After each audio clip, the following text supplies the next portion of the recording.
yang sudah hadir, sidang jemaat Tuhan yang dikasihi oleh Tuhan. Shalom. Shalom. Selamat pagi. Mari sidang jemaat Tuhan kita bersama-sama menyiapkan kehidupan kita dalam ibadah kita pada pagi hari ini. Kita merindu untuk memuji, menyembah, dan memuliakan nama Tuhan pada pagi hari ini. Sama-sama kita naikkan satu pujian.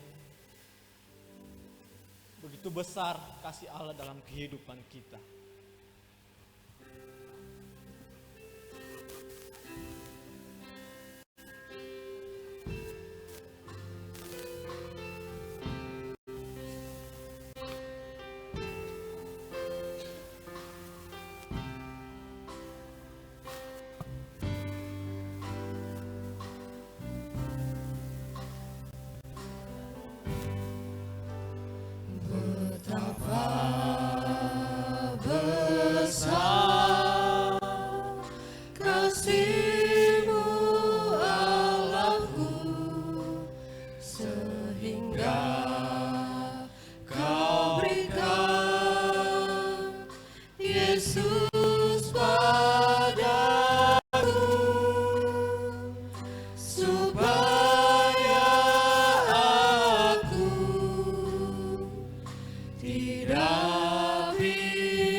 Betapa besar kasih-Mu Allah.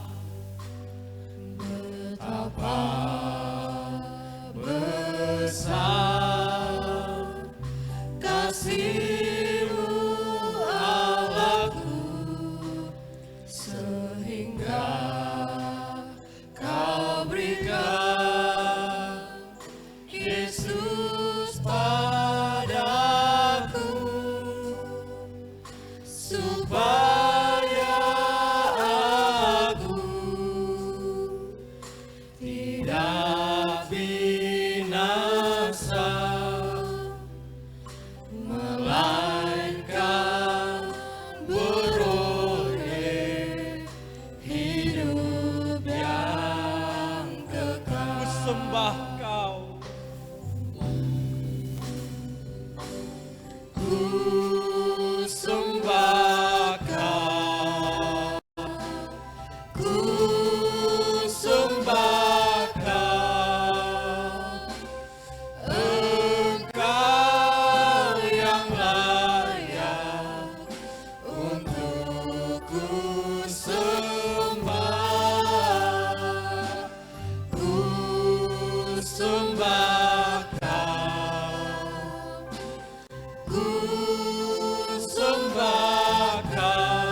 bersama-sama saya undang kita untuk bangkit berdiri.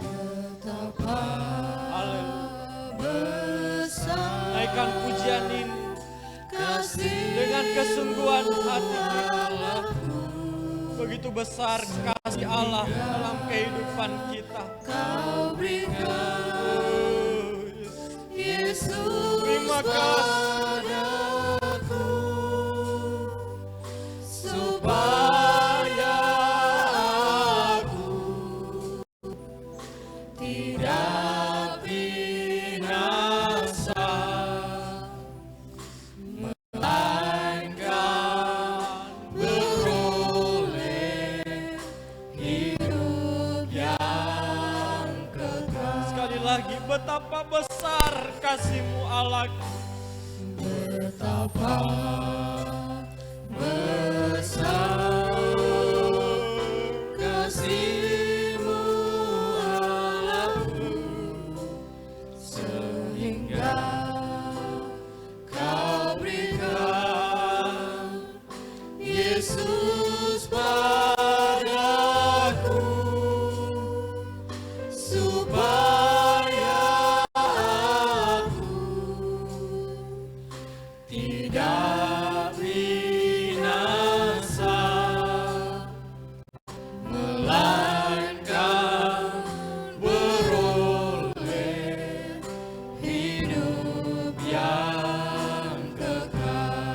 katakan, ku sembah Kau.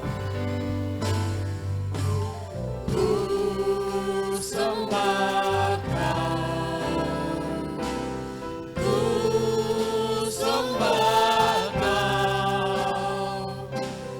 Engkau yang layak untuk ku sembah.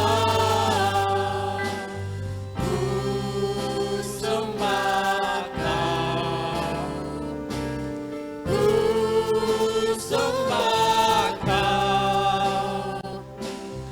Engkau yang layak untuk ku sembah. Ku sembah Kau. Mari kita angkat tangan kanan kita. Katakan, ku sembah. Kami menyembah Engkau. Oh, ku sembah Engkau yang layak. Hanya Engkau yang layak kami sembah. Haleluya. Oh, sembah Kau. Ku sembah Kau. Engkau yang layak untuk ku sembah. Ku sembah Kau. Mari sidang jemaat Tuhan. Ku sembah. Ku sembah Kau. Kami menyembah Engkau. Ku sembah Kau. Kami tinggikan dan kami muliakan. Engkau yang layak untuk ku sembah. Ku sembah Kau. Ku sembah Kau. Engkau yang layak untuk ku sembah. Ku sembah. Ku naikkan pujian sembah kepada Dia. Allah telah menyelamatkan kehidupan kita. Engkau yang layak untuk ku sembah.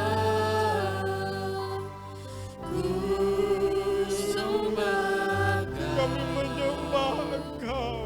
Ku sembah Kau. Engkau yang layak untuk ku sembah. Haleluya. Mari sembah Dia. Haleluya. Haleluya. Haleluya. Haleluya. Haleluya. Haleluya.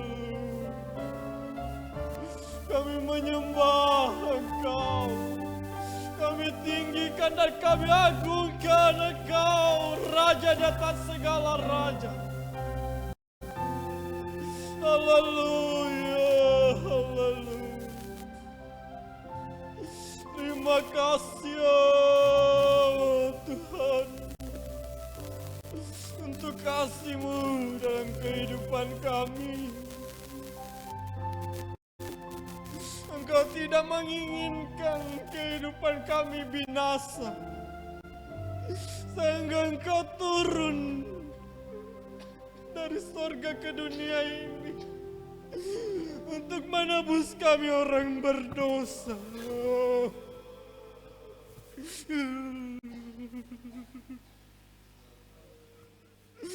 Terima kasih ya Tuhan, terima kasih.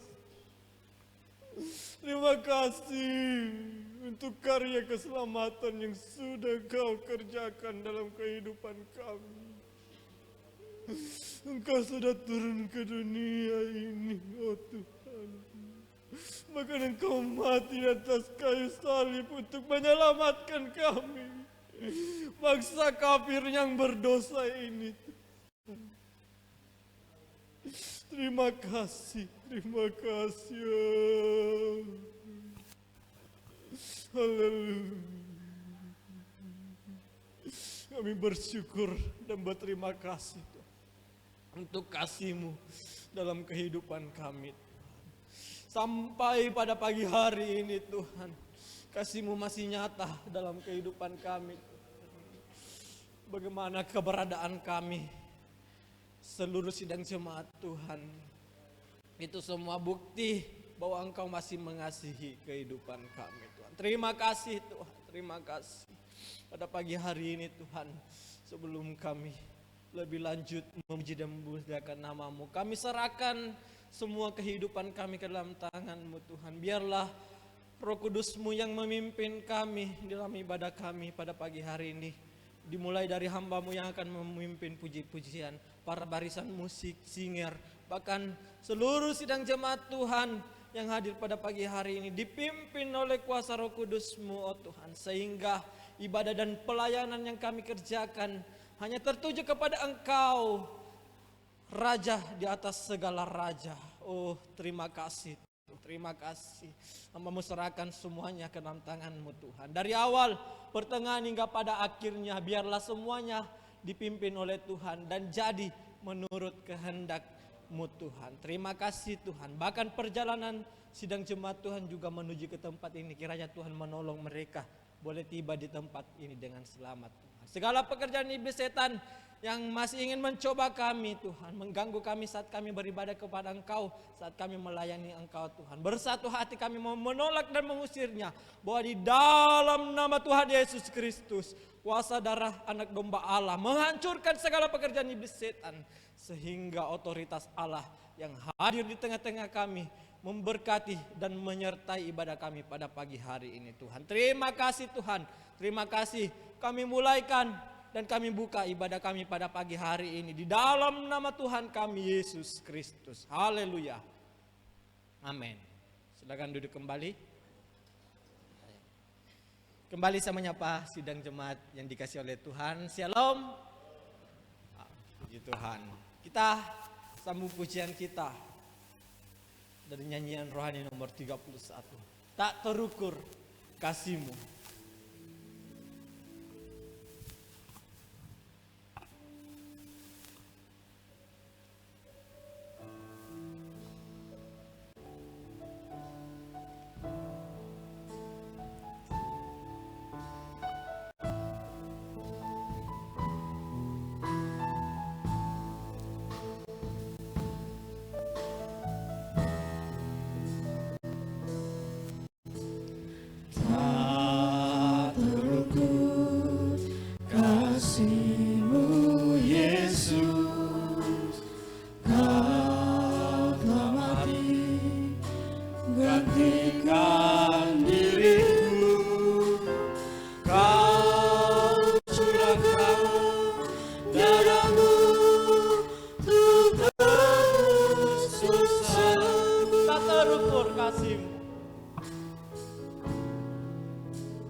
mencurahkan darahmu untuk tebus dosaku.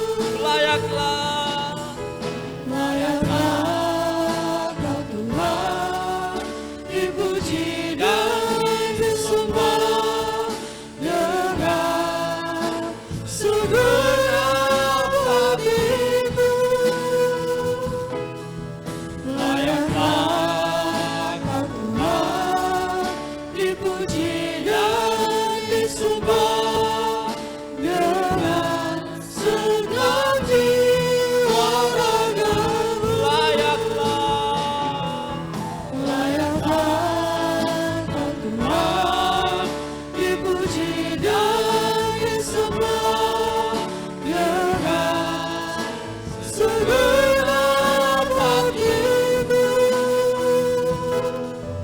Layaklah Kau Tuhan, dipuji dan disembah dengan segenap jiwa ragaku. Begitu besar kasih Tuhan dalam kehidupan kita, sehingga Dia menggantikan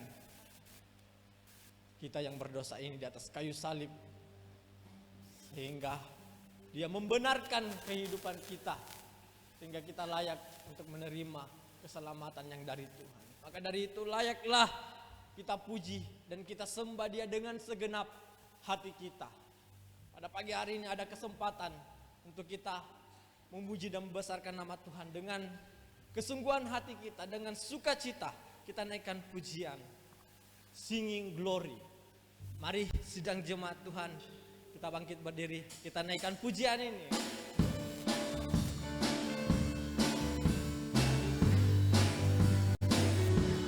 Singing glory, praise the Lord, hallelujah. Singing glory, praise the Lord, hallelujah. Singing glory, praise the Lord, hallelujah. Singing glory, hallelujah, praise the Lord. Singing glory, praise the Lord.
sukacita kita memuji nama Tuhan. Ayo mari kita lambaikan tangan kita, katakan haleluya. Haleluya, kita sambung pujian kita. Mari kita sambut Sang Raja.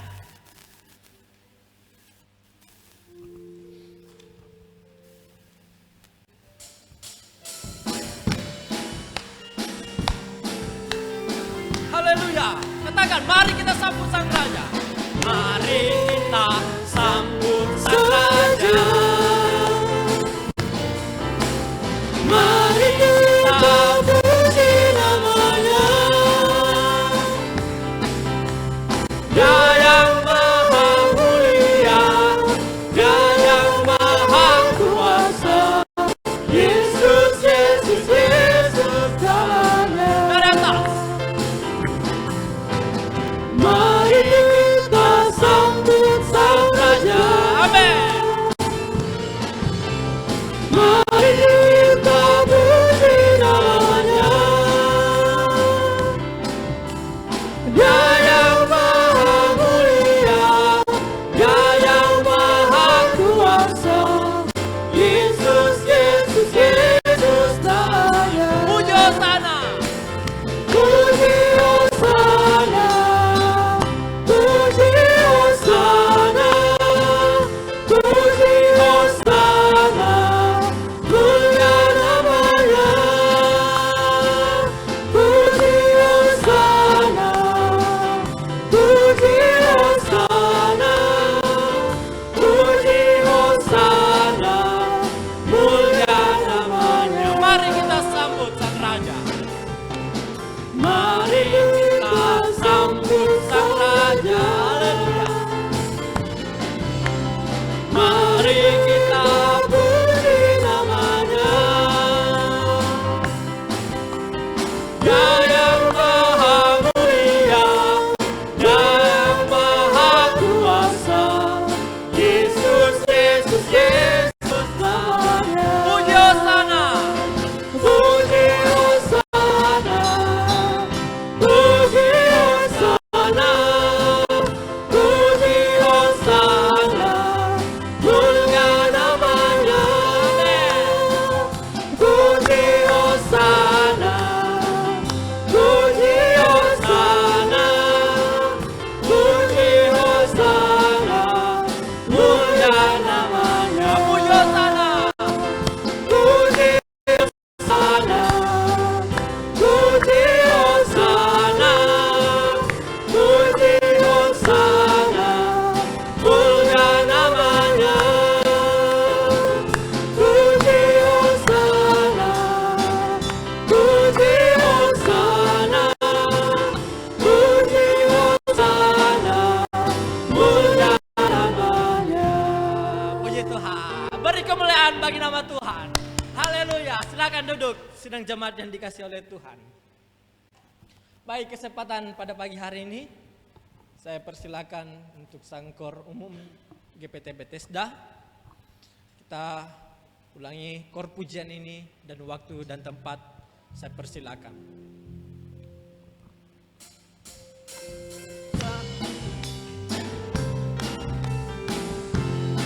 Puji Hosana. Puji Hosana. Puji Hosana.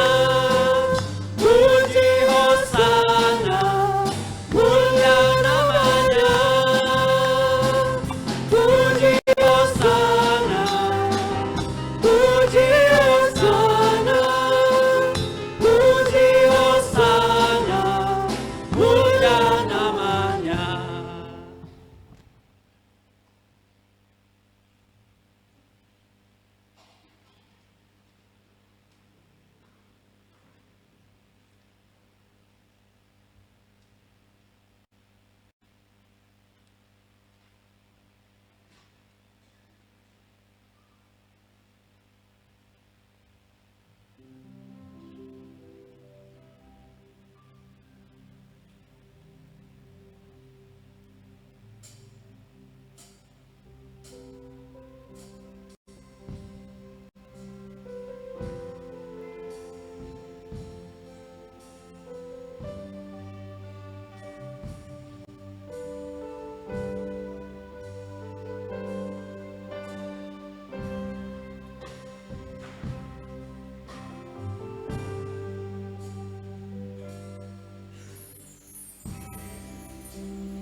Puji Tuhan, terima kasih untuk persembahan pujian dari Sangkor GPT Bethesda. Tuhan Yesus memberkati.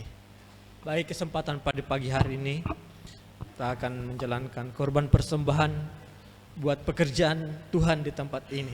Kita naikkan pujian Singing Glory dan korban persembahan dijalankan.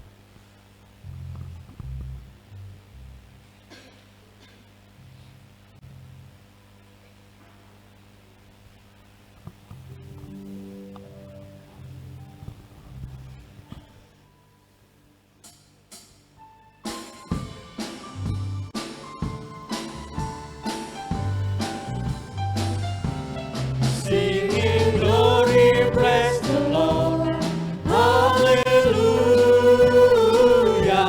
Singing glory, praise the Lord, hallelujah. Singing glory, praise the Lord, hallelujah. Singing glory, hallelujah, praise the Lord. Singing glory. Singing glory, praise the Lord, hallelujah. Singing glory, praise the Lord, hallelujah. Singing glory, praise the Lord, hallelujah. Singing glory, hallelujah, praise the Lord. Mari kita puji Dia. Mari kita puji Dia, haleluya. Mari kita puji Dia, haleluya.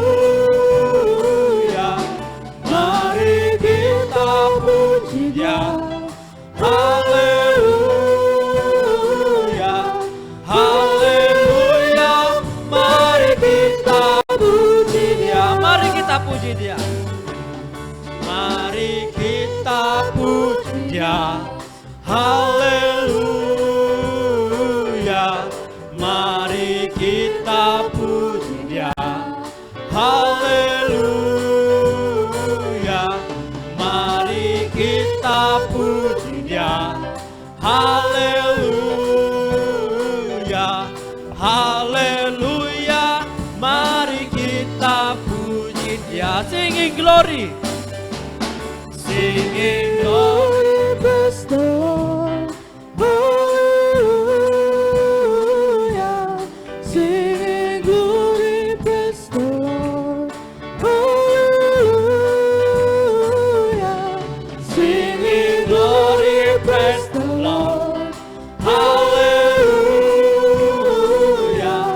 Singing glory, hallelujah, praise the Lord.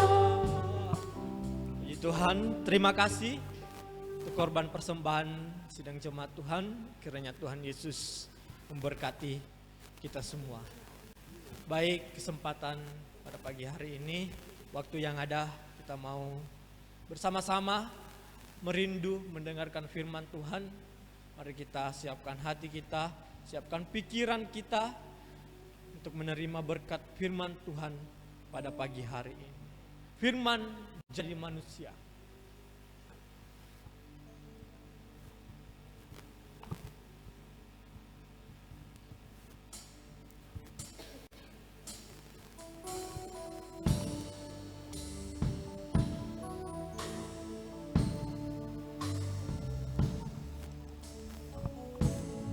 Firman jadi manusia,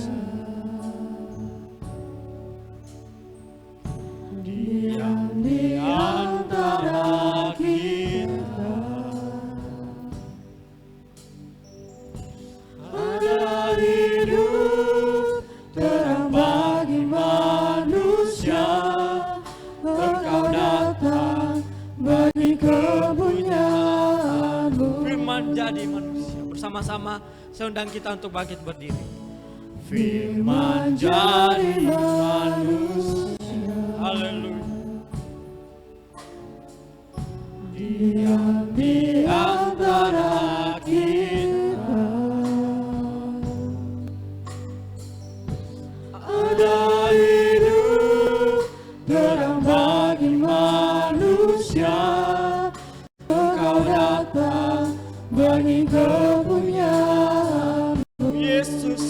Kaulah juru selamat. Yesus Kaulah juru selamatku. Ku akui Kau Tuhan bagiku. Kau terang bagi saat gelapku. Kau pintu bagi setiap jalan. Setiap hati yang merindukan firman, katakan firman jadi manusia. Menjadi manusia. Oh, Diam di antara kita.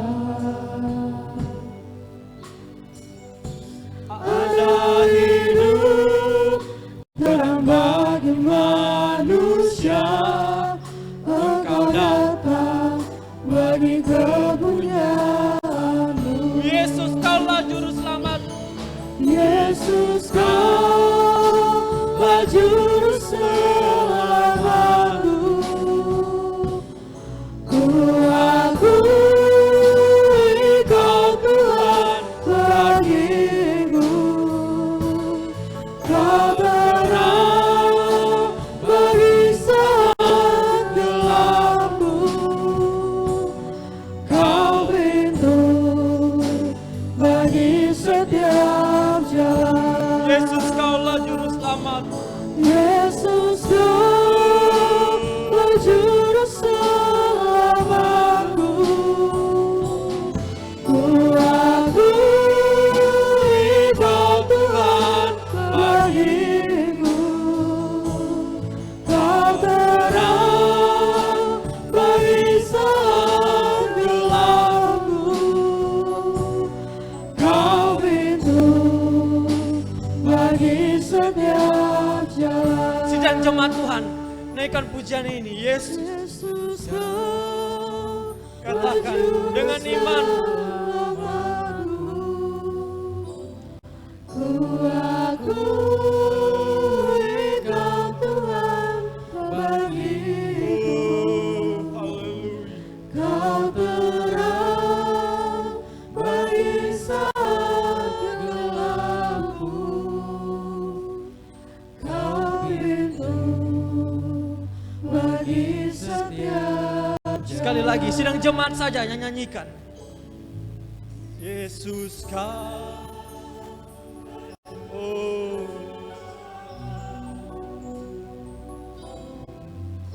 Aku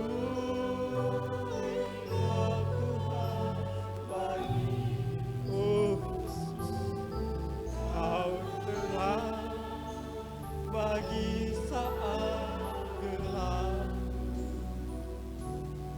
Kau pintu bagi setiap. Semua kita nyanyikan. Yesus Kaulah juru selamat. Yesus Pekerjaan selanjutnya kita kembalikan kepada Bapak Gembala. Ku akui Kau Tuhan bagiku. Kau terang bagi saat gelapku. Kau pintu bagi setiap jalan. Karya penyelamatan yang Engkau kerjakan pada saat lahirmu sebagai bayi mungil dibaringkan di dalam palungan. Peristiwa itu menjadi sejarah penting dalam kehidupan kami, agar oh Tuhan kehidupan kami berada di bawah kuasa dan otoritas Allah, Kristus, Sang Juru Selamat dunia, yang memberikan kami kebebasan dari dosa, dan hidup kami dibaharui untuk memperoleh pendamaian yang dikerjakan berdasarkan pelayanan Imam Besar Agung. Kami bersama akan mendengarkan firman-Mu. Iblis tidak tinggal diam mengganggu kami. Sehati kami menolaknya di dalam nama Yesus. Otoritas Allah turun atas kami yang memberikan kami kebebasan. Kami akan mendengarkan firman Tuhan dalam nama Tuhan Yesus Kristus. Amin. Puji Tuhan. Salam. Baik, saudara, Bapak Ibu Saudara sekalian yang dikasihi oleh Tuhan, hari ini tanggal 15. Ya, berarti 16 hari lagi kita masuk di 2025. Saudara ya, kurang lebih 2 minggu lagi. Kita sudah melewati hari di mana masa atau situasi yang penuh dengan pergumulan, tetapi hari ini juga kita mendapatkan kesempatan untuk boleh mendengar firman Tuhan. Ya, mungkin hari ini saya sampaikan firman Tuhan tidak lama, saudara ya, karena persiapan-persiapan kita, tetapi tidak mengurangi nilai. Ya, tidak lamanya itu ya untuk kita bisa mempersiapkan diri pada hal-hal yang kita hadapi di hari mendatang, khususnya Sangkor. Puji Tuhan sudah bisa menyanyi dengan baik, dan nanti habis ibadah latihan lagi ya, untuk kita ketahui bersama pengumuman ini supaya tidak dilupa, saudara. Lukas pasal 2 ayat 1. Lukas pasal 2 ayat 1.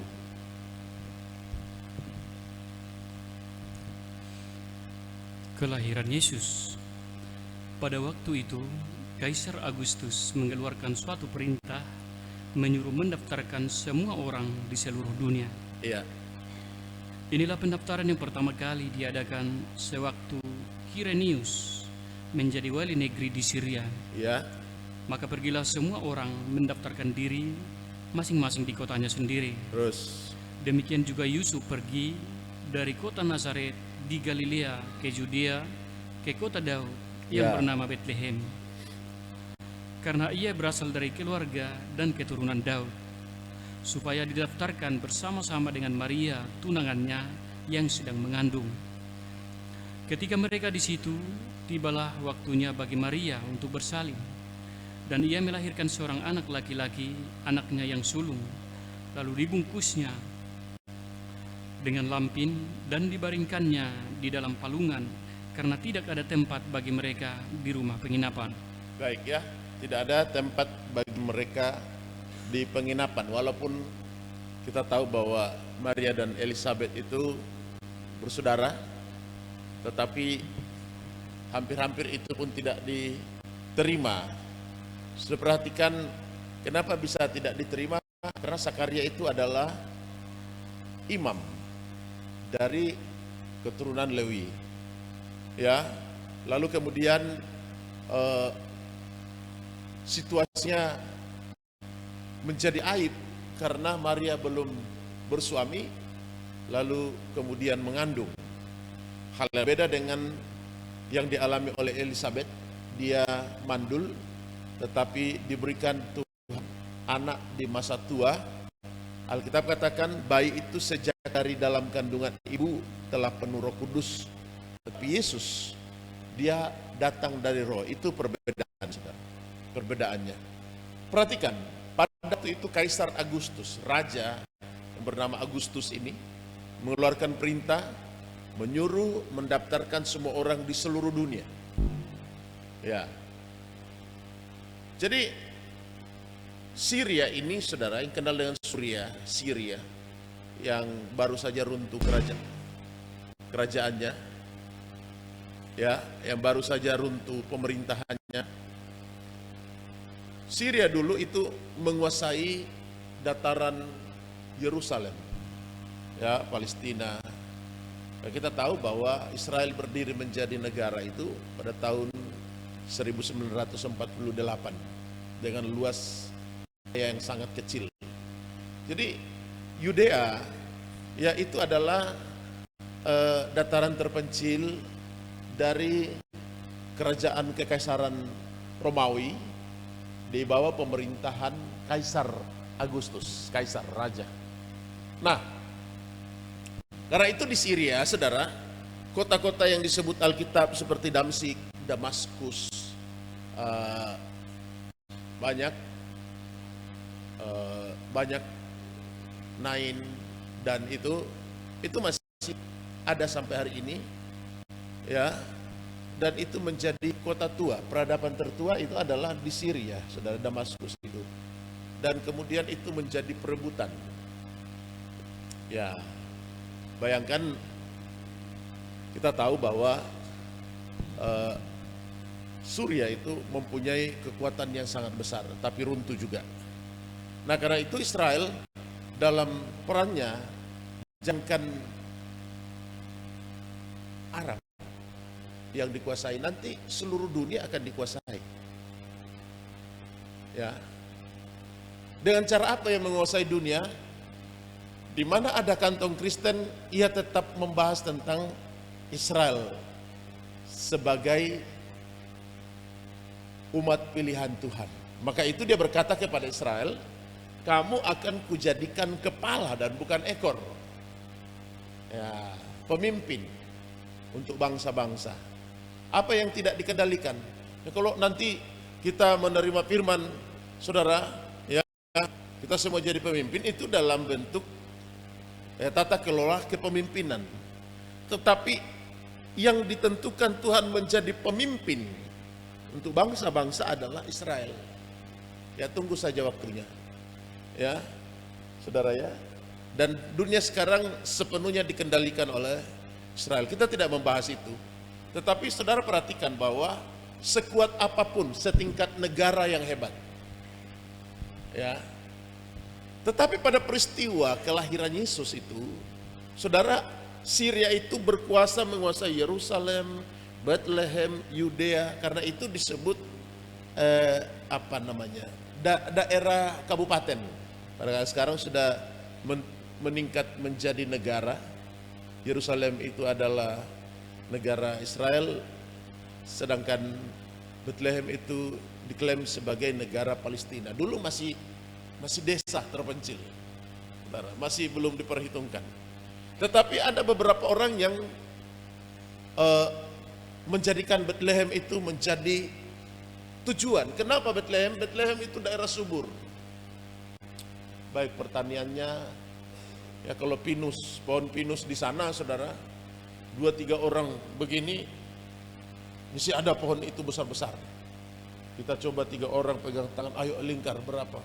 Oh, besar sekali. Ya, daerah subur.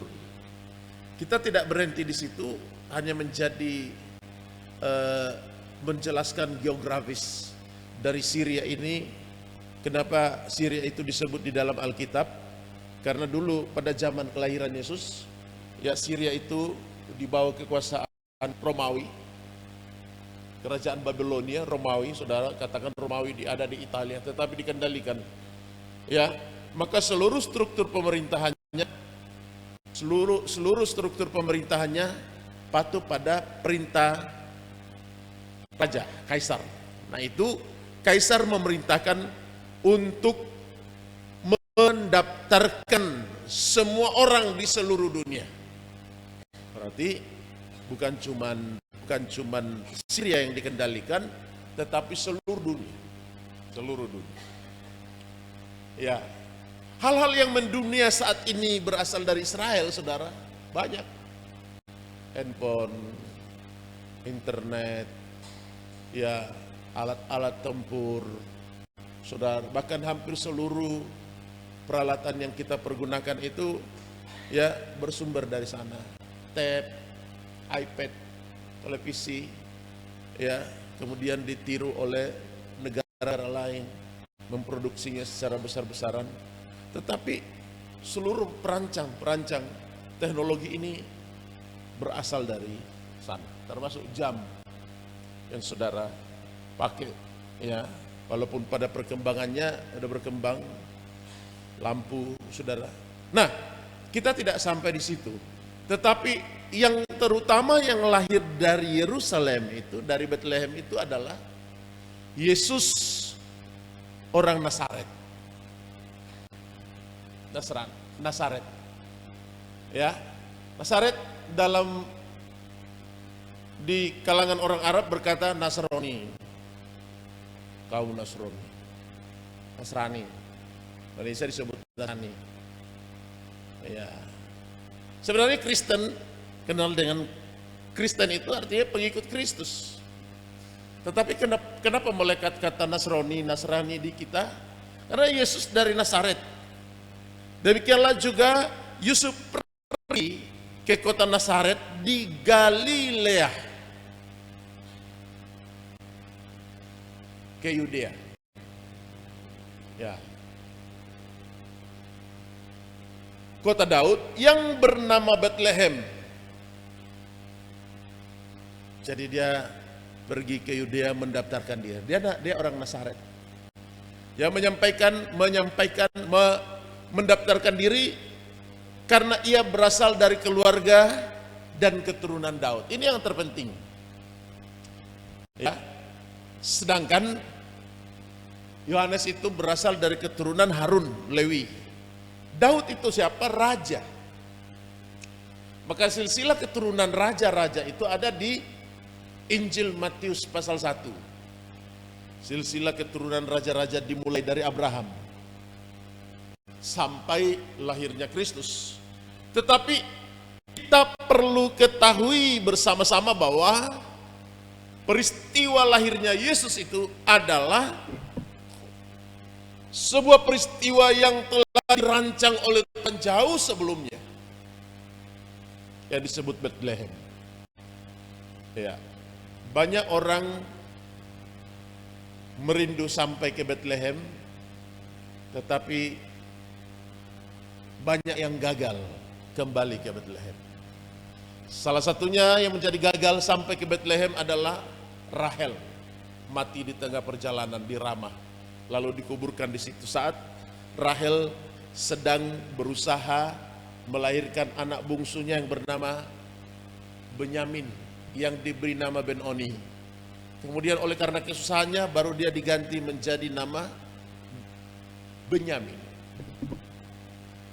Ya, Benyamin. Kemungkinan itu disamakan dengan nama leluhur. Tapi ada juga orang yang meninggalkan Bethlehem. Ini sedikit kita lihat. Ya. Rut 1 ayat 1.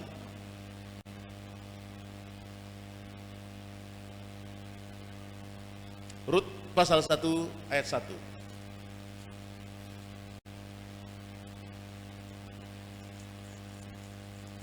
Silakan. Kitab Rut pasal 1 ayat 1. Pada zaman para hakim memerintah, ada kelaparan di tanah Israel. Ya, terjadi kelaparan di tanah Israel. Lalu pergilah orang dari Bethlehem Yehuda beserta istrinya Ya, dan kedua anaknya laki-laki ke daerah Moab terus untuk menetap di sana sebagai orang asing. Moab. Mereka pergi ke Moab. Ya, dataran Moab. Untuk menetap di sana sebagai orang asing karena terjadi kelaparan di Bethlehem. Terus Nama orang itu ialah Elimelek, ya, nama istrinya Naomi, teruskan. dan nama kedua anaknya Mahlon dan Kilion. Ya, Semuanya orang-orang Efrata dari Bethlehem Yehuda. Dan setelah sampai ke daerah Moab, diamlah mereka di sana. terus Kemudian matilah Elimelek, suami Naomi, sehingga perempuan itu tertinggal dengan kedua anaknya. jadi saudara, peristiwa tentang Elimelek dan anaknya meninggalkan Bethlehem. Kenapa disebut Bethlehem? Karena itu disebut lumbung pangan sebenarnya. Ya. Tidak hanya dikenal sebagai rumah roti, tetapi Bethlehem itu berlimpah segala kebutuhan. Karena itu daerah pertanian yang subur. Kalau pengertian kita tentang rumah, saudara, itu bayangannya tentu mungkin seperti apa? Kecil, besarkah rumah? Tetapi Bethlehem secara keseluruhan itu disebut lumbung pangan. Tetapi itu pun terjadi kelaparan. Kita kenal bahwa Bethlehem itu disamakan dengan Bait Allah, disamakan dengan tempat penggembalaan yang artikan sebagai penggembalaan. Nah, ini letak dari nomenklatur dari Bethlehem itu ya diaplikasikan menjadi gereja penggembalaan. Tetapi ada yang perlu kita pelajari tentang manajemen yang ada di Bethlehem, bagaimana mereka mengelola ya daerah itu dari zaman Yakub.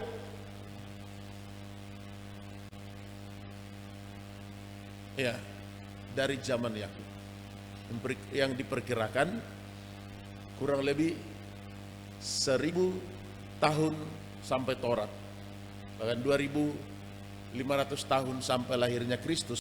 Ini perkiraan, saudara ya. Karena itu Bethlehem itu menjadi primadona bagi seluruh orang yang ada di sekitarnya, dari Moab, dari Syria, dari Yaman, dari mana-mana ya pergi ke Bethlehem karena daerah subur. Tetapi saat ini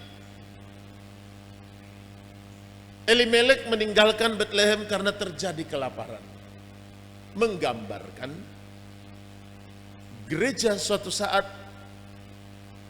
akan ditinggalkan oleh umat atau jemaat karena terjadi kelaparan rohani. Saya ingin gereja itu mempunyai warna tersendiri, saudara ya. Gereja, ia tidak boleh sama dengan pasar. Tuhan sucikan ya, menyucikan bait Allah karena terjadi perdagangan. Ia tidak boleh disamakan dengan diskotik. Karena itu orang-orang terdahulu kita menjadikan gereja itu sebagai sesuatu yang sakral. Tidak boleh pakai sepatu ke sana, ya harus mandi dulu baru ke gereja. Tidak boleh makan di gereja, apalagi tidur di gereja. Ya, itu dilarang sama sekali zaman itu. Jadi itu turunannya.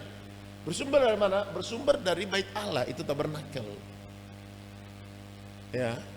Tetapi pada perkembangannya gereja itu sudah disamakan dengan sekedar fasilitas umum yang bisa menumpang, bisa berbuat apa saja, bisa. Itu terkonsep dari situasional. Karena tidak ada gereja pakai restoran ibadah. Ya, karena tidak ada gereja pakai hotel. Karena tidak ada gereja pakai bar. Ya, untuk ibadah. Karena kita dilarang. Maka kita tidak terbelenggu lagi dengan hal-hal yang holistik. Tetapi kita bergeser pada satu konsep dan pola ibadah yang lebih mengedepankan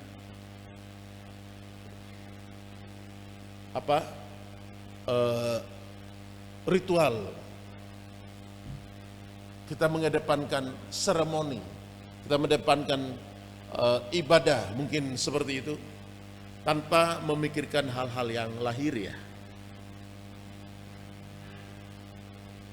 Haleluya.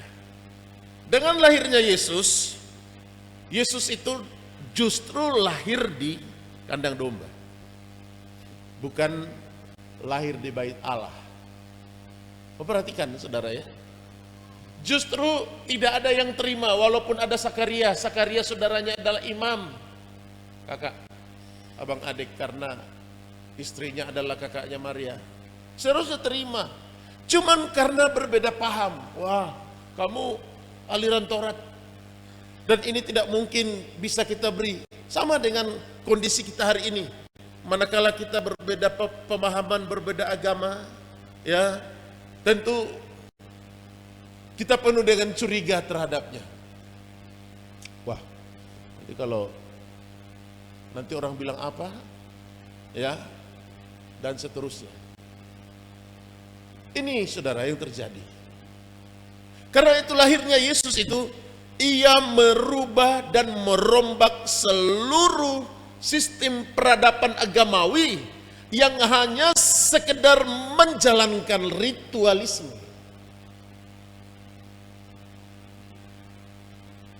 Tanpa memahami konsep dasar dari agama itu, tujuannya apa? Tujuannya adalah untuk membentuk manusia menjadi baik dan suci seperti Kristus. Jadi kalau kondisi gereja hari ini saudara berada pada ambang ancaman penuh. Karena tantangannya itu bukan dari luar lagi. Ya, kalau dari luar orang angkat pedang, masih kita bisa angkat pedang. Tetapi tantangan gereja saat ini adalah gereja sesama gereja yang tidak saling mempercayai. Ada kelompok-kelompok gereja yang terbangun, ya seolah-olah itu yang satu benar, yang satu tidak benar, dan hampir tidak menemui solusi untuk berdamai. Kita selalu mengelompokkan diri. Semakin kita merasa bahwa dipakai Tuhan, kita mengelompokkan diri dan kita menjadi eksklusif, ya, tanpa berpikir bahwa gereja itu adalah hal yang terbuka untuk mengerjakan transformasi. Ada ayat-ayat yang bisa dipakai untuk mendiskriminasi orang lain. Tetapi kita perlu tahu bahwa kita ini berasal dari mana? Berasal dari Kristus yang telah memanggil kita untuk masuk ke dalam daftar keturunan raja-raja.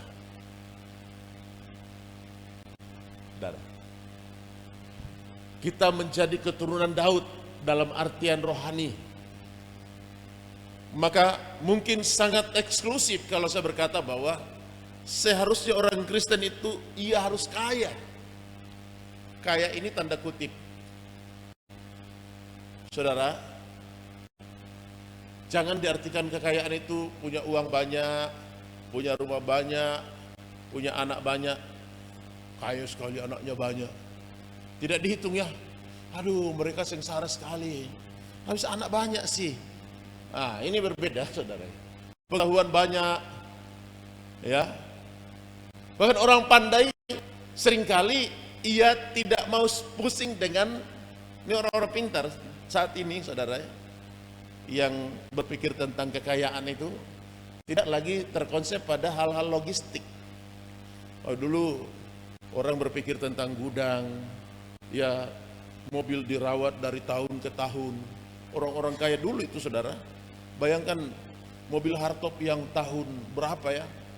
Tahun 80, tahun 70-an masih dipelihara dan nilainya lebih mahal. Nah, itu berbeda dengan sekarang.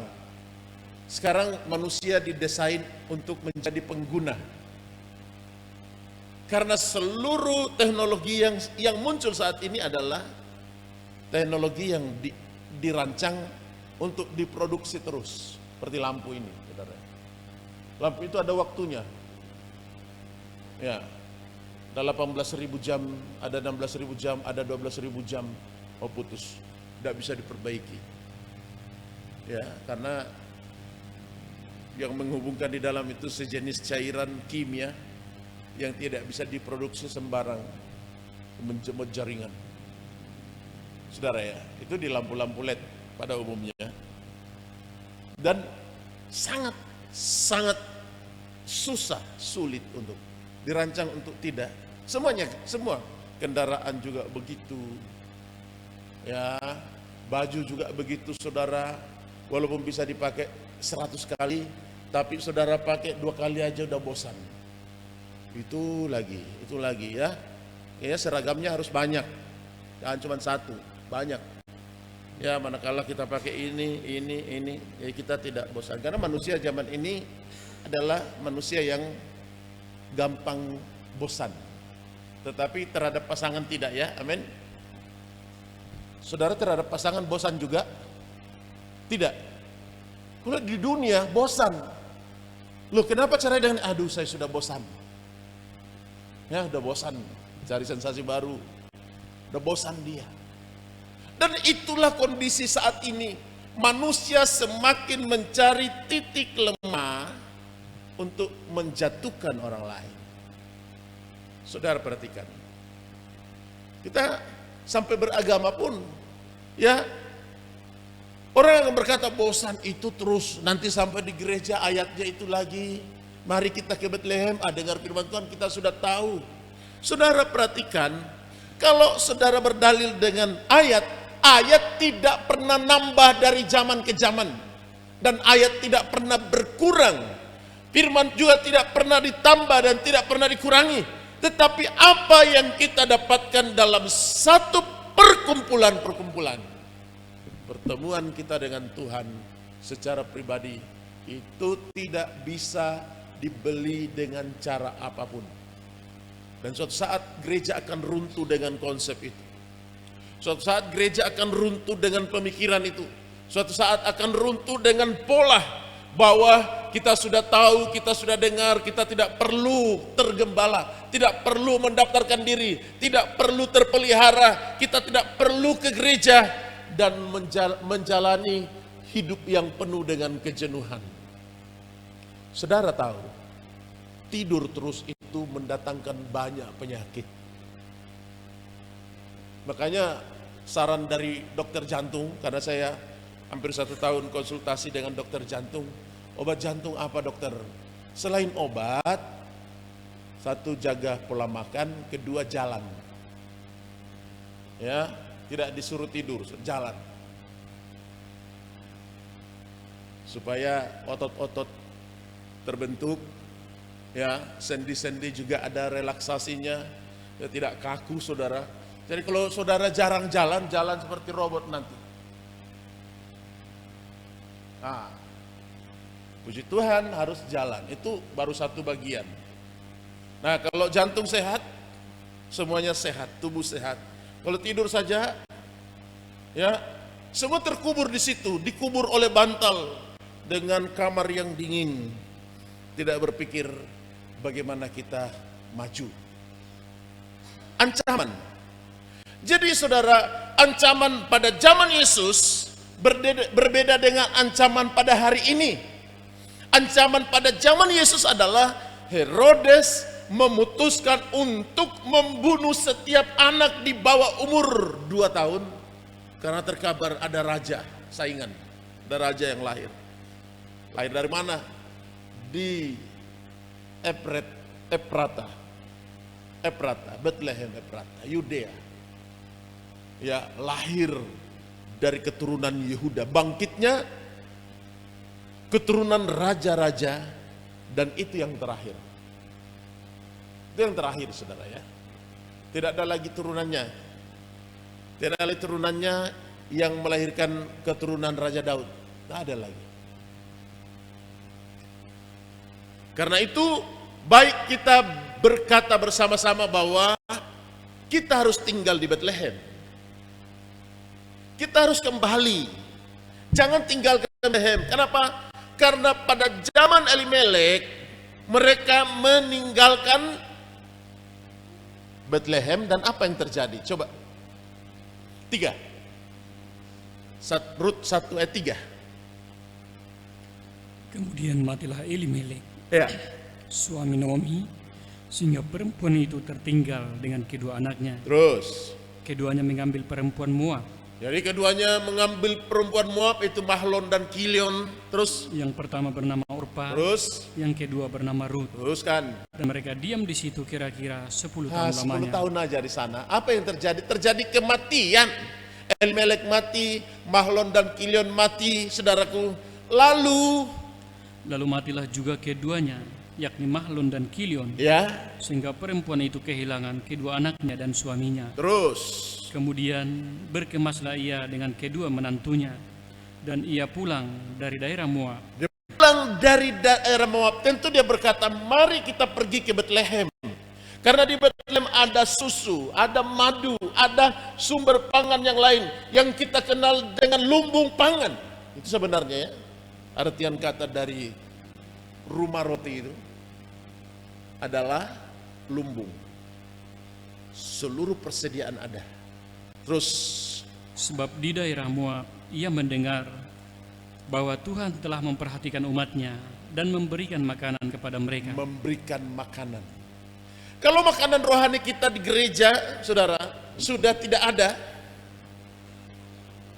maka gereja secara perlahan-lahan bergeser dari tujuan yang sebenarnya. Seingat saya, dengan terbatasnya bahasa pengertian kita dulu tentang hamba Tuhan itu disebut pelayan Tuhan. Ya, orang belum kenal istilah pastor. Ya, ini berbicara Indonesia ya, saudara. Makanya sebaiknya saudara-saudara kita yang di Indonesia memahami bahasa Indonesia dengan baik. Pastor, kita kenal pelayan Tuhan. Yang kenal dengan hamba Allah, hamba Tuhan, itu hamba Tuhan. Ya, hamba Tuhan, pelayan Tuhan. Maka ia dilayani yang menyampaikan atau menyampaikan firman Tuhan, menyampaikan firman Tuhan oleh hamba Tuhan. Bergeser pada poinnya, sekarang bergeser dari pelayan Tuhan menjadi pembicara. Pembicara itu tukang bicara saja, teori ya, pembicara. Baru bergeser menjadi pengkhotbah. Ya. Pengkhotbah. Tetapi tambah tahun bergeser menjadi di mana-mana ada spanduk, kalau ada seminar-seminar tulis pembicara itu tidak lagi disebut pembicara tapi speaker. Gak tahu orangnya di mana, dia bunyi sendiri. Oh, itu speaker, pastor, doktor, tak. Nah, jadi speakernya siapa? Pendeta, doktor, TikTok, MA, MTH, terus dan seterusnya. Ah, ini speaker. Tetapi kemudian faktanya, saudara, ya, gereja tidak lagi menjalankan perannya dengan baik. Ia menjadi motivator. Ia memaksa orang untuk maju. Ayo maju, semua harus pintar, semua harus punya ini, semua harus ini. Motivator itu teori. Karena itu dalam pemahaman tentang kabar mempelai, apa yang kamu ajarkan harus kamu praktekkan lebih dulu. Maka ia lebih pada pembinaan moral. Kalau moralnya terbangun, nikahnya terbangun, berkat Tuhan pasti. Ya, kedudukan pasti Tuhan berikan, jabatan-jabatan penting. Maka saudara, untuk kaya tidak harus korupsi. Tidak harus korupsi. Untuk kaya tidak harus korupsi. Ya, jalankan fungsi tugasmu sebagaimana Tuhan percayakan. Korupsi ini ada di mana-mana, saudara. Korupsi itu dengan kata lain mengambil hak orang lain. Jangan miliaran, oh itu korupsi. 1.000 tidak dianggap korupsi. Suruh belanja, uang balik tidak dikembalikan. Itu korupsi juga. Nah, itu korupsi. Suruh belanja apa, uang kembalian tidak kembalikan. Ya, atau dibelanjakan sekian nilainya ditambah, bikin begini. Ya, suatu saat saya beli perlengkapan gereja, ya, tidak salah Pak Nebao dulu korban speaker, kemudian mic, kemudian TV, ya, mau pakai di Pos PI Philadelphia. Lalu tokonya bilang, Pak, kita tambah harga ya. Ih, jangan, itu dosa itu. Jangan, itu kan dibayar sama ongko. Nah, jangan. Ah, ini saudara. Ya, sangat mudah sekali untuk kita. Jadi jangan berpikir karena besar, banyaknya. Tapi seluruh praktek itu akan dimulai dari yang kecil. Saudara tidak butuh motivator. Saudara tidak butuh speaker, pembicara dari luar negeri. Anehnya kalau yang dari luar berbondong-bondong. Susahnya panggil gembala. Pak Pendeta doakan, sakit ini, istri melahirkan ini dan itu. Tapi kalau datang pengkhotbah dari luar negeri yang tidak tahu bahasa Indonesia, saudara datang ke situ. Lalu dia tanya, siapa yang baru hari ini percaya Yesus duluan di depan? Waduh, gawat ini. Sampai pendeta-pendeta juga ikut. Kenapa? Pemahaman kita. Kenapa bisa demikian, saudara? Di luar negeri itu selalu berpikir bahwa di Indonesia itu Kristen kecil. Hanya 0, sekian persen. Maka kehadiran itu sangat kecil. Kekristenan dijual di luar negeri untuk apa? Untuk mendapatkan kepentingan pribadi. Gereja tidak boleh begitu ya. Kita harus tetap berada di Bethlehem. Ya, kalau sepengajaran tidak masalah. Tapi kalau berbeda pengajaran, kita memperbaiki susah. Coba lanjut. Di sana terjadi kematian di Moab dan mereka berkata, mari kita kembali. Maka berangkatlah ia dari tempat tinggalnya itu Ya, bersama-sama dengan kedua menantunya. Ketika mereka sedang di jalan untuk pulang ke tanah Yehuda, berkatalah Naomi kepada kedua menantunya itu, ya. pergilah, pulanglah masing-masing ke rumah ibunya. Jadi Naomi, Ruth dan Orpa itu disuruh oleh Naomi, pulang ke masing-masing ke orang tuamu. Terus Tuhan kiranya menunjukkan kasih-Nya kepadamu, Terus seperti yang kamu tunjukkan kepada orang-orang yang telah mati itu dan Terus. kepadaku. ya, Kiranya atas karunia Tuhan kamu mendapat tempat perlindungan ya, masing-masing di rumah suaminya. Lalu diciumnyalah mereka, tetapi mereka menangis dengan suara keras tangisan Ruth dan Orpa. Terus dan berkata kepadanya, ya, tidak, kami ikut dengan engkau pulang Kami kepada bangsamu. ikut dengan engkau pulang kepada bangsamu. Terus Tetapi Naomi berkata, ya, pulanglah anak-anakku, mengapakah kamu turut dengan aku? ya, Bukankah tidak akan ada lagi anak laki-laki yang kulahirkan untuk dijadikan suamimu nanti? terus kan, Pulanglah anak-anakku, pergilah, ya, sebab sudah terlalu tua aku untuk bersuami. Seandainya ada harapan bagiku, dan sekalipun malam ini aku bersuami, bahkan sekalipun aku masih melahirkan anak laki-laki, masakan kamu menanti sampai mereka dewasa? terus Masakan kamu itu, kamu harus menahan diri dan tidak bersuami. ya, Janganlah kiranya demikian anak-anakku. Bukankah jauh lebih pahit yang aku alami daripada kamu? Terus kan? Sebab tangan Tuhan teracung terhadap aku. ya. Menangis pula mereka Menangis pula mereka dengan suara keras. Lalu Orpa mencium mertuanya itu minta diri, tetapi Ruth tetap berpatut padanya. Ini.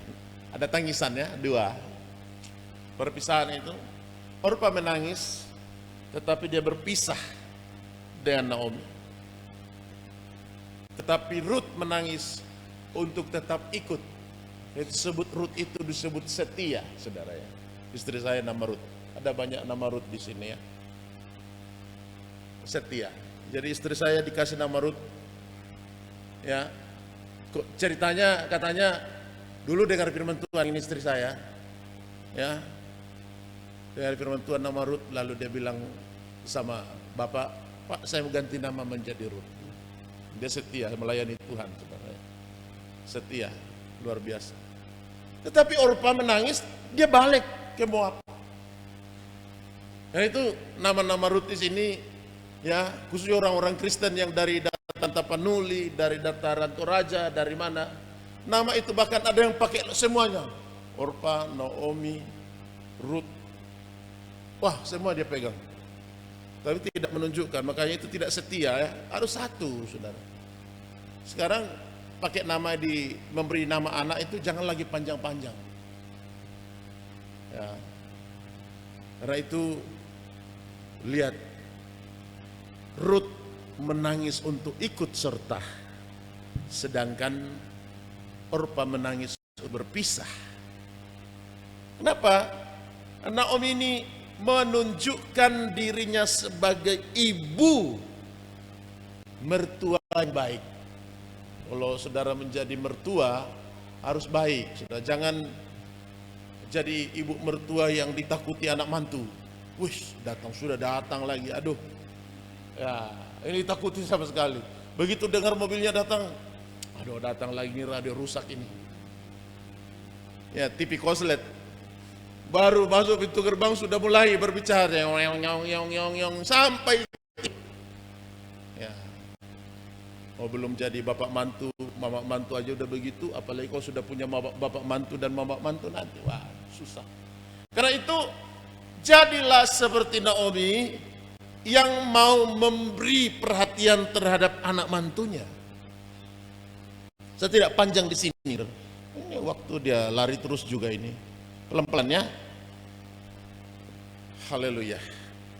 Sekarang kita bisa melihat bahwa kelahiran Yesus di Bethlehem itu ya memberikan dampak besar bagi dunia. Jadi ada yang tidak sampai di Bethlehem. Pertama adalah siapa tadi? Ya, Rahel. Dia dikuburkan di Rama. Terjadi ratap tangis. Yang kedua yang tidak masuk di Bethlehem siapa? Orpa. Dia pulang ke Moab. Yang diberkati setelah kita baca selanjutnya antara Rut dan Naomi itu, Rut itu menjadi ibu bagi raja-raja. Dia dinikahi oleh Boas. Boas melahirkan Isai. Lalu haleluya, Isai melahirkan beberapa anak dan salah satunya adalah Daud. Daud melahirkan Salomo, memperanakkan. Kata memperanakkan ya, bukan melahirkan, berketurunan, memperanakkan. Jangan sampai salah, ini bahasa Indonesia harus selektif sekali. Ya, kok Daud perempuannya om, kok bisa melahirkan? Bukan, memperanakkan. Ya. Berketurunan di situ. Salomo dari mana? Dari apa? Dari Rut ini turunannya. Coba kita baca dalam Injil Matius. Untuk kita ketahui sedikit bahwa ya dimulai di Salmon di pasal 5 ayat yang keempat. Matius 1 ayat 4. Ram memperanakkan Aminadab. Ya. Aminadab memperanakkan Nahason. Ya. Nahason memperanakkan Salmon. Teruskan. Salmon memperanakkan Boas dari Salmon Rahab. memperanakkan Boas dari Rahab. Jadi itu Boas itu anaknya Rahab, saudara. Pelacur yang ada di Yeriko. Terus Boas memperanakkan Obed dari Rut. ya, jadi Boas ya memperanakkan Obed dari Rut. Terus Obed memperanakkan Isai. ya, Obed memperanakkan Isai. Terus Isai memperanakkan Raja Daud. ya, Daud memperanakkan Salomo dari istri nah Uria. ini istri Uria diambil. Suruh Uria, suruh depan dia supaya mati, istrinya diambil oleh Daud. Itu terus Salomo memperanakkan Rehabeam. ya Rehabeam memperanakkan Abia. sampai lahirnya Kristus sampai sekian. Jadi kita bisa melihat di situ bahwa Rut itu berperan penting pada lahirnya raja-raja di Yerusalem, Bethlehem. Orang Moab. Karena itu saudara-saudara, jangan sampai kita tidak sampai ke Bethlehem. Ini urutannya ini. Sampai ke Bethlehem. Ayo kita pergi ke Bethlehem. Kenapa Rahel mati di Rama dalam perjalanan? Karena mati melahirkan, belum sampai di Bethlehem.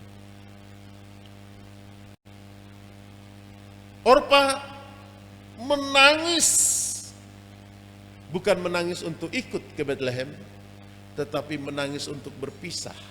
Ada tangisan begitu ya. Aduh, sudah mau pergi jauh. kapanlah engkau datang lagi. Ya ini. Tetapi dalam kesetiaan Rut mengikuti Naomi, begitu sampai di Bethlehem, menjadi gempar di kota itu. Bahwa Naomi telah kembali dari Moab. Suaminya meninggal, anaknya meninggal, dan tinggal membawa seorang Moab yang bernama Rut. Ini turunan lahirnya raja-raja. Haleluya. Kita ingin melihat bahwa Yusuf dan Maria pun dari Nazaret ke Bethlehem. Tujuan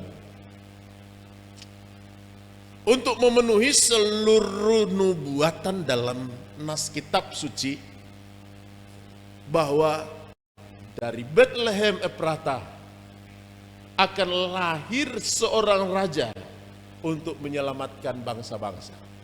Maka sekali lagi saya katakan bahwa Israel suatu saat akan menguasai dunia. Ya, siapa mengutuk Israel akan terkutuk. Dan disitulah akhir dari segala abad. Berarti dunia tidak akan aman, saudara. Tidak akan aman. Tidak akan aman. Dan itu tidak mungkin akan tercapai. Begitu banyak yang harus dimusnahkan.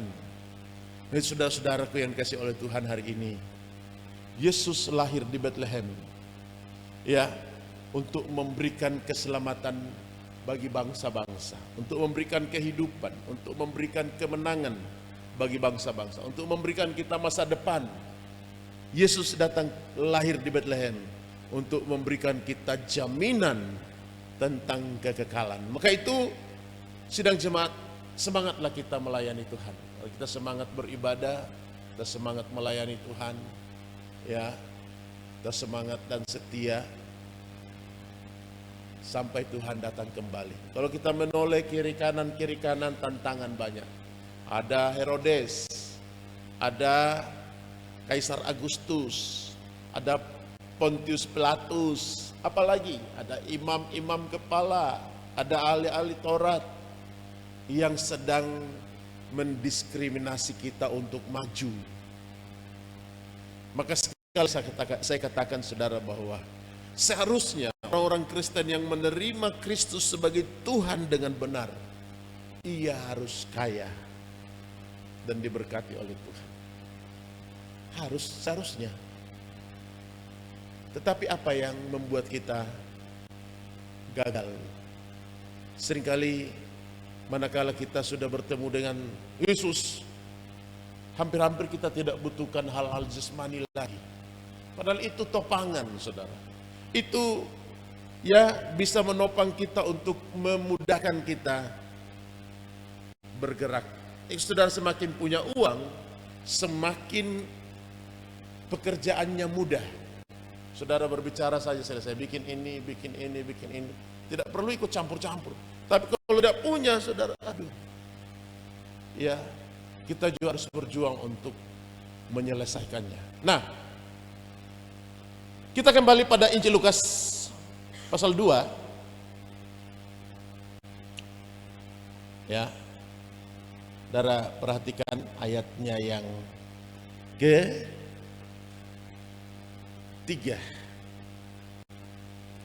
Maka pergilah semua orang mendaftarkan diri masing-masing di kotanya sendiri. Terus Demikian juga Yusuf Yusuf dari kota pergi Nazaret dari kota Nazaret di Galilea ke Yudea, ke kota Daud yang bernama Bethlehem. Ini yang sampai ke Bethlehem, saudara ya. Jadi kalau ada tema tahun ini, mari kita pergi ke Bethlehem. Ada berapa banyak orang yang gagal dan tidak sampai ke Bethlehem? Ia mati. Saudara, melahirkan itu ya adalah perjuangan terakhir bagi seorang perempuan. Ya, melahirkan. Tetapi perhatikan, Yusuf dan Maria, istrinya itu mengandung tanpa ada persetubuhan, pemberian Allah. Dilewati. Elizabeth dalam masa tua bisa melahirkan. Ya, ini berdasarkan Alkitab, saudara ya. Ya, jadi kalau berdasarkan keilmuan, oh tidak bisa lagi, panggulnya kecil, bayinya besar, tidak ada napas lagi untuk mengedan dan seterusnya. Ya, dengan majunya teknologi, wah sesar. Zaman itu belum ada. Belum ada proses kelahiran. Mereka harus sampai ke Bethlehem, perjuangan. Jadi tantangan untuk sampai ke Bethlehem banyak hal. Tantangan yang dihadapi oleh Rahel adalah anaknya sendiri. Dan tantangan yang dialami oleh Orpa adalah siapa? Suaminya sendiri. Suaminya mati. Kepulanglah orang-orang ini sebagai janda. Dia sampai di sana dipersekusi. Dia di sana ditolak. Dia di sana tidak dianggap ada karena sudah pergi jauh. Tetapi Boas mengambil dia jadi istri. Maka itu Boas disebut penebus bagi bangsa Moab. Maka lahirlah raja-raja, saudara, yang tidak diperhitungkan. Itu saudara, kita tidak diperhitungkan berhasil, kita tidak diperhitungkan ada, tidak diperhitungkan bisa. Saudara, jangan rendah diri di situ. Jangan minder. Oh, tidak dianggap, kita di gereja tidak dianggap, kita di gereja begini. Itu tidak begitu konsep gereja. Gereja harus merangkul semuanya. Karena itu di dalam pengajaran tidak ada kelompok-kelompok. Kita tidak ada kelompok ini kelompok bisnismen, ini kelompok eksekutif, ini kelompok sederhana, ini kelompok jalan. Tidak ada, sama. Ya, sama di hadapan Tuhan. Saudara harus tetap di Bethlehem, pergi ke Bethlehem atau tinggalkan Bethlehem. Mana saudara pilih? Terjadi kematian. Elimelek meninggalkan Bethlehem, terjadi kematian. Nanti ada. Karena dari Bethlehem akan bangkit imam. Karena itu setiap orang harus tetap berjuang. Kita sampai ke Bethlehem. Kita berjuang ya. Semua kita berjuang untuk sampai ke Bethlehem. Manakala firman ini kita tidak mampu terima, saudara, itulah firman. Karena Yesus pun hadir, tidak diterima seutuhnya. Dan bertobat itu adalah anugerah. Kita tidak pandang siapa yang berkhotbah baru saya bertobat, si B berkhotbah baru saya dengar, nanti si C baru saya setia. Tidak, Yesus pun berkhotbah sekalipun kalau saudara tidak dikaruniai bertobat, tetap tidak bisa bertobat. Karakternya tetap begitu dari tahun ke tahun. Ya, maka apa tujuan dari kelahiran itu? Untuk mengubah paradigma kita, untuk mengubah karakter kita, untuk mengubah ideologi kita, untuk mengubah pemahaman kita bahwa Yesus lahir di kandang domba untuk menyelamatkan bangsa-bangsa. Dan faktanya sampai hari ini bangsa-bangsa menerima Yesus. Ya, haleluya. Kita bisa beribadah tanggal 17. Kita akan Natal, saudara menjadi tuan rumah, saudara harus bisa melayani jiwa-jiwa dengan sepenuh hati. Apa yang perlu kita siapkan? Mari kita siapkan bersama-sama. Tuhan memberkati. Ini masih panjang, saudara ya. Haleluya.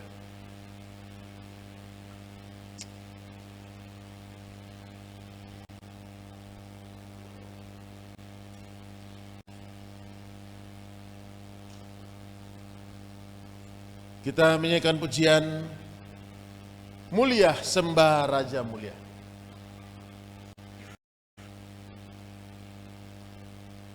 Mulia Sembah Raja Mulia.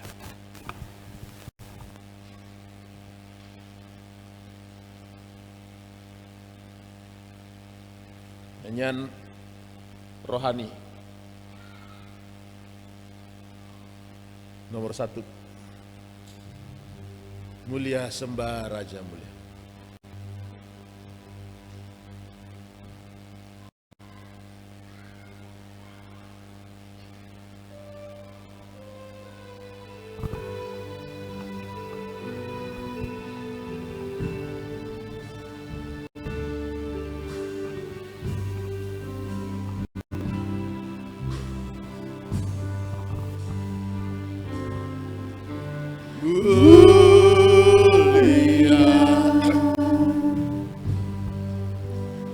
Sembah Raja mulia,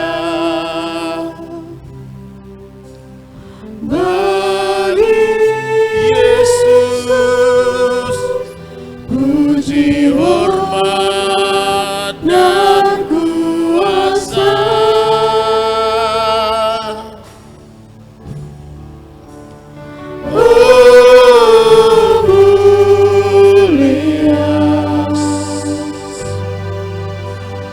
Sembah Raja mulia,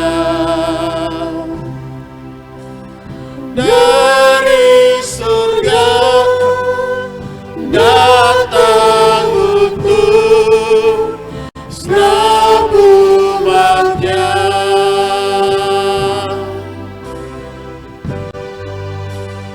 Dipuji, ditinggikan namanya Yesus. Hormatlah, muliakanlah Yesus Raja.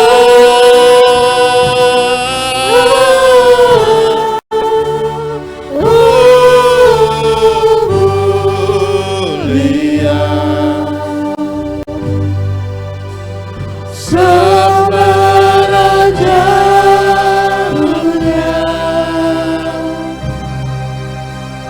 dan mati dibangkitkan jadi Raja. Mulia sembah Raja mulia. Kita bersama bangkit berdiri.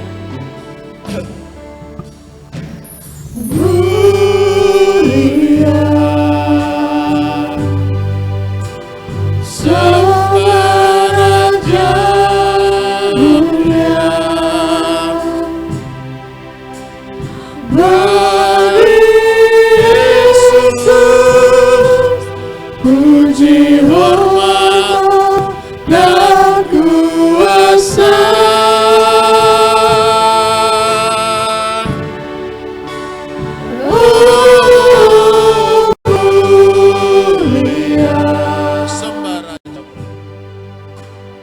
Sembah Raja mulia, dari surga datang untuk segenap umatnya. Dipuji, ditinggikan namanya Yesus. Dipuji, ditinggikan namanya Yesus.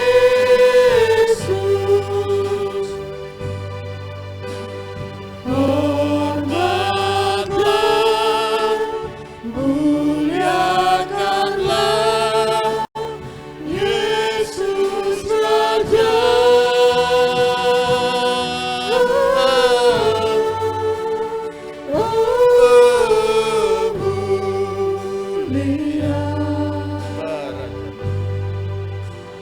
Sembah Raja mulia, dan mati dibangkitkan jadi Raja. Saudara, apa penghalang orang sampai ke Bethlehem? Kalau Rahel penghalang adalah penderitaan sakit melahirkan dan akhirnya meninggal. Apa penghalang Orpah kembali ke Betlehem? Karena suaminya. Dan apa alasan Elimelek meninggalkan Betlehem? Karena kelaparan. 3 poin ini, saudara, cukup menjadi pesan moral bahwa gereja akan suatu saat punah karena kita tidak mampu tampil seperti Yusuf dan Maria dengan segala tantangan dan pergumulan yang harus kita lewati. Kita hadapi dengan setulus hati. Saudaraku yang dikasihi oleh Tuhan, marilah kita berseru bersama. Kita mengangkat tangan kita berkata, dipuji, ditinggikan namanya Yesus. Kor. Oh, haleluya. Dipuji, ditinggikan namanya Yesus.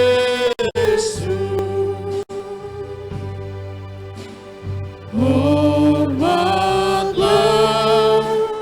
muliakanlah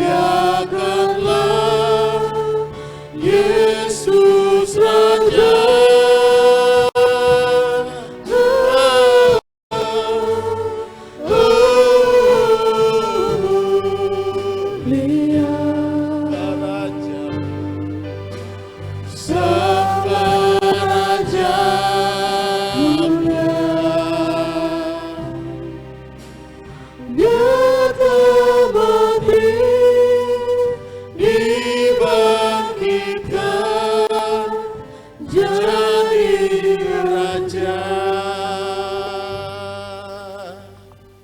Terima Yesus sebagai Raja di atas segala raja dalam hati saudara.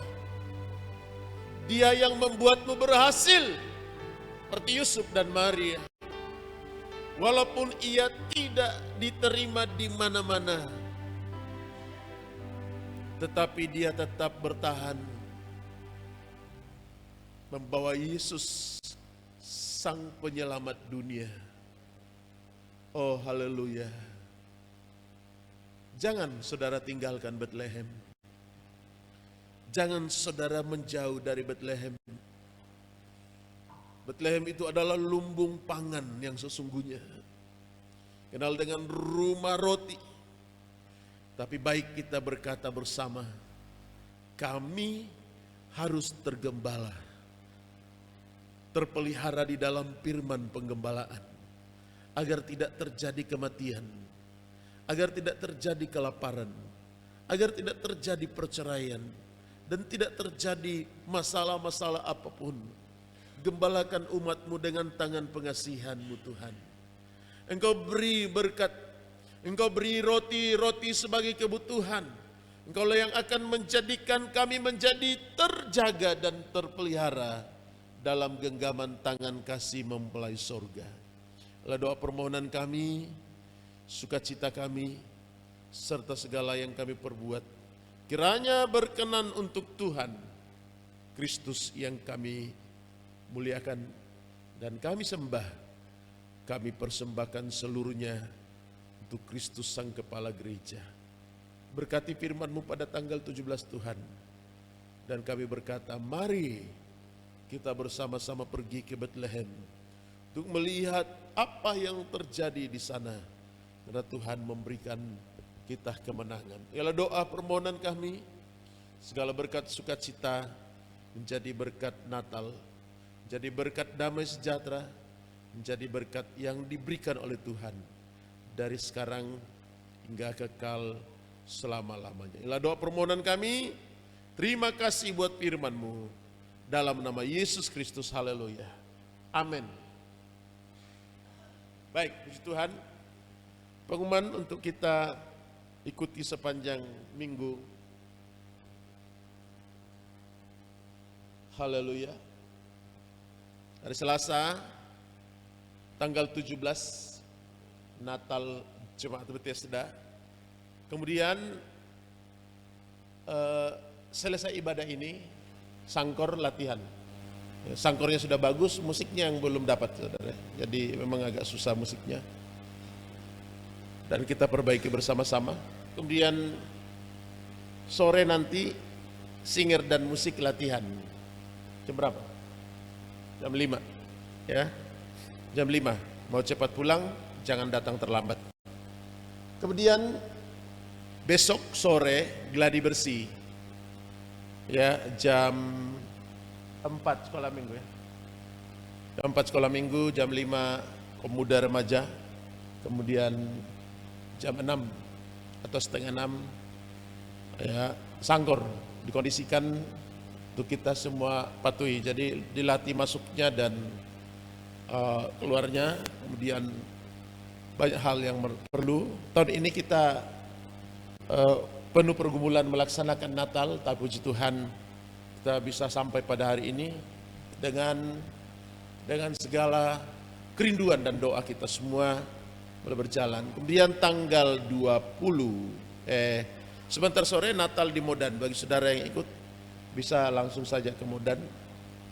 Kemudian bila ada yang mau ikut di kami, usahakan siap jam 4:30 supaya kata orang tidak buru-buru ya.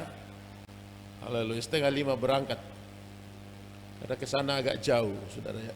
Kemudian ibadah Natal kita tanggal 17 jam 6 sore. Berikut selesai ibadah ini kita akan rapat setelah latihan, artinya rapat mempersiapkan kegiatan untuk besok pelaksanaannya, tentu dikondisikan sesuai dengan berkat. Dan kemudian tanggal 20 Natal di SP3 juga jam 6 sore. Hari Minggu kebaktian umum digabung dengan sekolah minggu ya, gabung. Hari Sabtu ibadah doa digabung pemuda tanggal 21 dan latihan juga. Kemudian hari Minggu ibadah sekolah minggu dan kebaktian umum digabung, bukan meniadakan tapi gabungnya. Dan seterusnya nanti minggu depan baru kita umumkan jadwal berikutnya. Kira itu menjadi pengumuman untuk kita semua, dan kita bersama bangkit berdiri untuk mengakhiri ibadah kita. Puji dan syukur kami peruntukkan bagimu, Allah Sang Kepala Gereja yang telah memberkati kami untuk boleh setia dan kami tetap berjuang melayani Tuhan. Berdoa juga perjalanan Pak Obed keluar kota Sorong, Tuhan. Engkau berkati mereka di dalam segala visi dan misi mereka untuk Tuhan dalam mendukung pekerjaannya. Tuhan tolong dan campur tangan. Juga berdoa untuk perjalanan Ibu Aris Pariakan, Saudara Olip dari Makassar. Tuhan tolong berkati yang kembali tiba di Sorong dengan segala baik. Juga anak-anak kami yang sedang kuliah di luar kota Sorong, Tuhan lindungi, jaga, berkati. Baik yang ada di Sorong, Tuhan berkati. Juga anak kami Muryadi, Tuhan kerja di Raja Ampat, Tuhan tolong kembalikan tangan kasih dan pembelaanmu untuk mereka boleh tergembala di dalam firman, dalam kebenaran firman Allah. Dan Tuhan akan semakin memberkati seperti janji-janji Tuhan. Yang sakit Engkau sembuhkan, juga yang lemah imannya Tuhan kuatkan. Ibadah Natal pada tanggal 17, berikan cuaca yang baik, jauhkan dari halangan, dan persiapan-persiapan kami pun, oh Tuhan, dapat berjalan seturut kehendak dan rencana dari Tuhan Yesus. Saudara-saudara, pulanglah dan terimalah berkat anugerah dan sejahtera dari Allah Bapa, cinta dan kasih sayang dari anak-Mu yang tunggal.